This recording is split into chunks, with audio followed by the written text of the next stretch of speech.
Point number one in the wealth formula is how much are you going to put in? For our example, you're going to put in $200 a month, let's say. Now, most people can afford $200 a month and not penalize themselves or their family one iota. That's why I keep the amount small. Point number two in the wealth formula is how long will you let this program work for you and not pull money out of it? If you start pulling money out of it or not continue to put it in, it's going to kill you.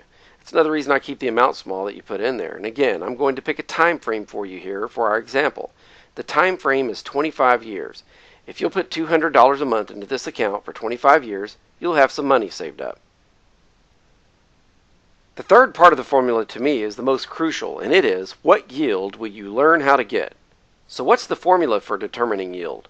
Take the profit, divide it by how much you have invested, and that will tell you what percent your yield was. I'll give you some examples in just a few moments.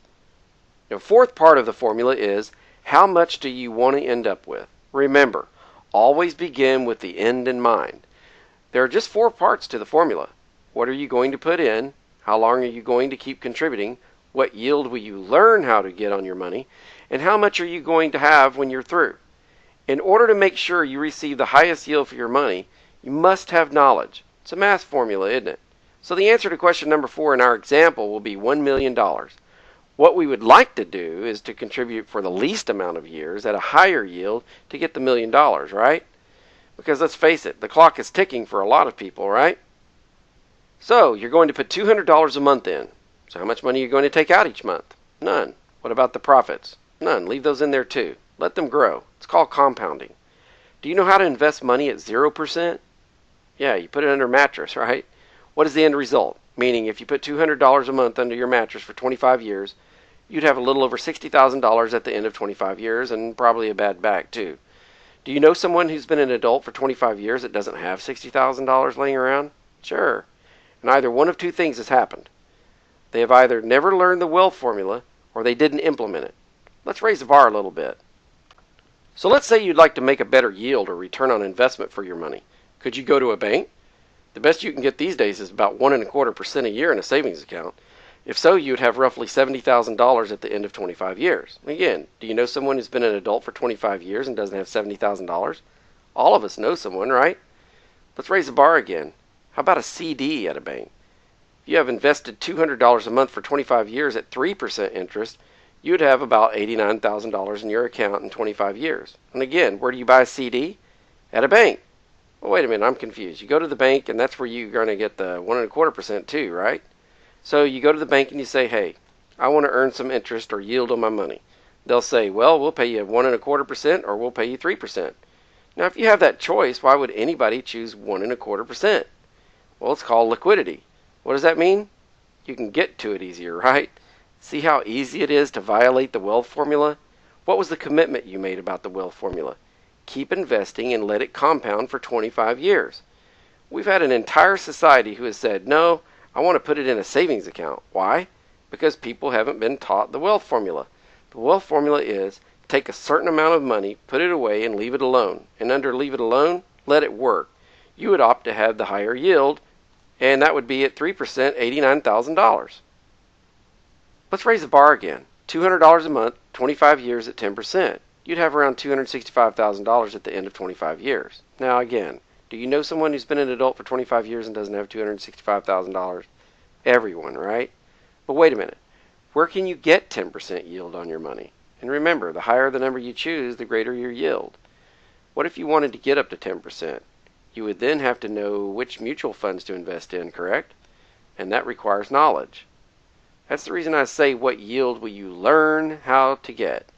See, most people don't know how to choose mutual funds. It means you have to know to go to a brokerage house to set up your account and not the bank.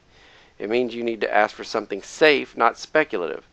Good mutual funds over the last 30 or 40 years have consistently paid out 10% long term. Let's raise the bar even more. Let's look at 15%. If you deposit $200 a month for 25 years at 15%, you would have $709,000. Are we getting closer to where we want to be? Where can you invest your money at 15%? Well, either the stock market, foreign investments, zero bonds, or maybe even tax lien certificates.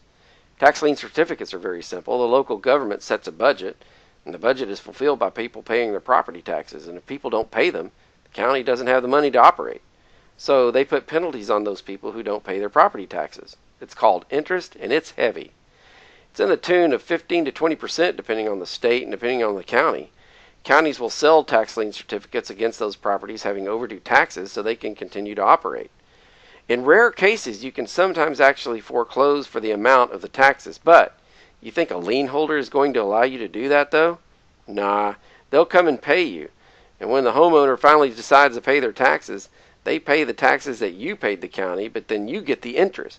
It's anywhere between 15 and 20% on your money.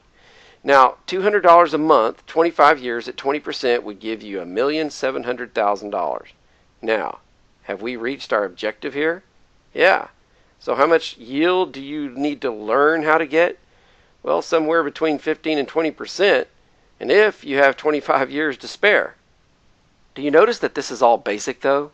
It's based on one thing and one thing only, and that is the yield. What yield or return will you learn how to get? Now, the fewer years you have to reach your goal inside of 25 years means you need to learn how to get an even higher yield while trying not to raise your risk level. What about owning your own business to get ahead? That's why you're here, right? You've already indicated that you have the burning desire in order to reach your financial goals. You're committed to having the discipline, becoming decisive in nature, and that you want to work with a mastermind team who can help you learn the specialized knowledge required and show you how to get to your destination. So now, let's talk about the means of owning your own business, having tax deductions, and building an income-producing asset which will position you for long-term success and wealth. Continuing on with our example, let's raise the bar to 283% yield. Have you ever heard of someone starting a distribution business, educating people about it, and creating a residual income monthly? Have you ever heard of that strategy? It's been around for years, right? Let me show you something. If you started a small distribution business, expanding and helping 3 new distributors and so on for 5 levels deep, while putting in the same $200 per month, your income would be around $765 per month.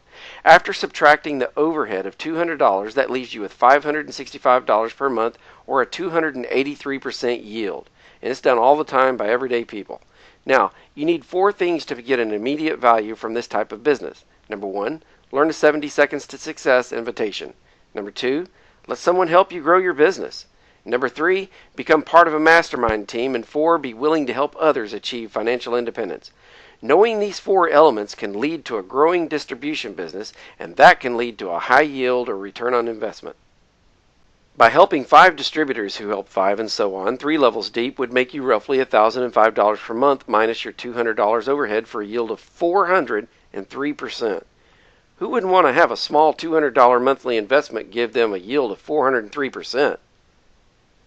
By helping 7 distributors who then help 7 who help 7, that would roughly be $2,569 per month for a yield of 1,185%. Take that just 2 more levels at 5 levels deep, and you are at $117,817 a month for a yield of 58,809%. That equates to over $1.4 million per year, and ordinary people are building these types of businesses every day and doing it in about 7 to 10 years. You think that as you build a residual income through a distribution business like this, that more choices are opened up to you? As you keep helping people, you could invest some of your residual income into mutual funds, tax liens, stocks, and in just 7 to 10 years max, you would have reached your $1 million target and well on your way to a multi-million-dollar residual income. At this point, you're going to become wealthy, and you're only contributing the same $200 per month. And, like any other investment, it is absolutely critical that you stick with it. It is also critical for you to make the contributions to your business just like you would an investment account, 401k, or real estate if you want to become wealthy. Commitment, knowing what you want, and sticking with it are the key. If you pull money out or quit contributing, you're pulling the fuel out that burns your wealth building program.